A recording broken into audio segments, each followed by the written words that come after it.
E aí, vamos estudar a lição? Bem-vindo a mais uma semana de estudos da Palavra do Senhor através da lição da Escola Sabatina. Olha, estamos já nos aproximando do fim do trimestre, não esqueça de renovar sua lição. Se você já tem a assinatura, beleza, legal. Se não tem, já começa a providenciar para você não ficar sem um maná de cada dia, sem um alimento espiritual nessa nossa trajetória em direção à Terra Prometida.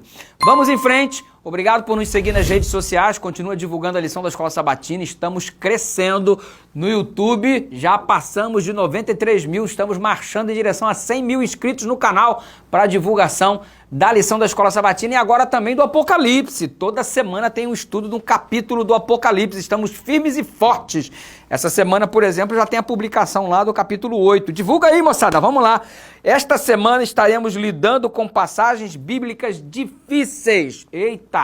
Aí aqui está nos ensinando ao longo dessa semana, tem que estudar com humildade, com dedicação, um pouco aqui, um pouco ali, olhando todo o contexto dos assuntos ao longo de toda a Bíblia, noções gerais. Aí eu aproveitei e dei uma adicionada, além de termos essa noção geral de comportamento quanto ao texto, eu quero incluir um texto difícil a cada dia desta semana para aumentar assim o volume de conteúdo da lição. Ok? Claro que a lição está excelente, mas eu queria desafiar você a estudar um texto difícil também junto com a gente ao longo dessa semana. Talvez não todos os dias, mas pelo menos um dia ou outro, começar por hoje. Hoje, por exemplo, é o texto de Lucas 23, 43. Em verdade te digo, hoje estarás comigo no paraíso. Ei, a gente tem uma crença baseada na Bíblia quanto ao estado dos mortos, que o pó volta à terra como era, o espírito volta para Deus que o deu, que está lá em Eclesiastes capítulo 12, verso 7. Em Eclesiastes 9, verso 5, diz que os vivos sabem todas as coisas, mas os mortos não sabem de coisa nenhuma. Então nós estamos diante de um estado de inconsciência dos mortos, de acordo com Salomão.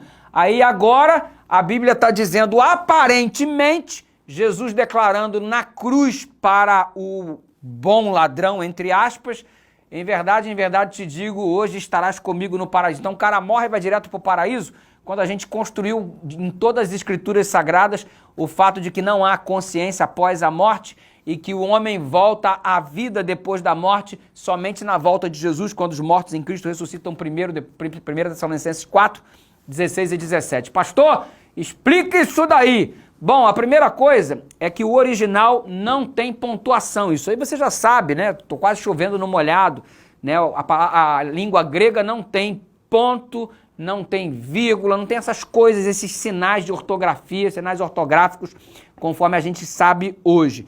E aí o sentido da frase, todo ele é mudado se você colocar vírgula num lugar ou em outro. Exemplo, em verdade te digo, vírgula, hoje estarás comigo no paraíso. Então Jesus estaria afirmando para o homem na cruz que ele estaria com Jesus no paraíso. Ok? Agora se a gente muda a vírgula de lugar, em verdade te digo hoje, vírgula, estarás comigo no paraíso, mas não estou te dizendo quando. Então já muda todo o sentido. E o que vai dar o sentido real do texto bíblico? Todo o contexto que a Bíblia oferece sobre o assunto, que é o estado dos mortos, que na verdade não tem consciência, não há vida após a morte, e a vida só retornará para aquele que já morreu no processo da ressurreição descrito que ocorrerá na volta de Jesus. 1 Tessalonicenses capítulo 4, verso 16 e 17, e também lá na carta aos Coríntios, no capítulo 15, quando fala da ressurreição com o corpo incorruptível. Ok? Diante disso daí, a gente, além de explicar o caráter da acentuação, onde se põe a vírgula, a questão da ortografia, isso e aquilo, beleza? Tranquilo? A gente tem as declarações do próprio Cristo. Exemplo, olha aí para fechar, João 19, 31 a 33. Jesus já estava morto, razão pela qual não quebraram as suas pernas, enquanto quebraram as pernas dos dois outros ladrões crucificados, uma à direita e uma à esquerda, porque eles não estavam mortos ainda. E quando Jesus ressuscita no domingo, você tem João capítulo 20, verso 17, ele se encontrando com a mulher e dizendo, não me toques porque ainda não fui ao meu Pai. Ou seja, Jesus morreu e não foi para o céu.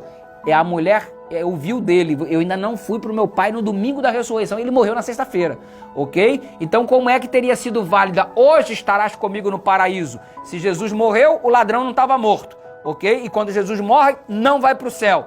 Era o domingo e ele ainda não tinha ido. Então como é que hoje estarás comigo no paraíso se esses fatos não estão batendo, não estão coincidindo? Então percebe que a Bíblia tem que ser estudada dentro do seu contexto e ela abrangendo também o assunto que toda ela expõe do Gênesis ao Apocalipse. Porque entender o que acontece com o ser humano no estado dos mortos é entender como ele foi criado, já que a morte é o contrário da vida. Como ele foi criado? O pó, junte-se então o pó da terra, mas o fôlego de vida, alma vivente. Morte, o pó volta para a terra como era, o espírito volta para Deus que o deu. E aí a gente tem o esclarecimento desse texto difícil escolhido para o dia de hoje. Afinal de contas, há certas coisas difíceis de entender. 2 Pedro capítulo 3, verso 15 e 16 aplica isso, mas as coisas difíceis de entender podem ser compreendidas à luz de toda a palavra de Deus, estudando com sinceridade, com humildade, com oração. Vamos orar? Pai querido, obrigado pelo esclarecimento de um texto difícil hoje. Ajuda-nos a fazermos uma bonita caminhada em conhecimento nesta semana. Em nome de Jesus, amém.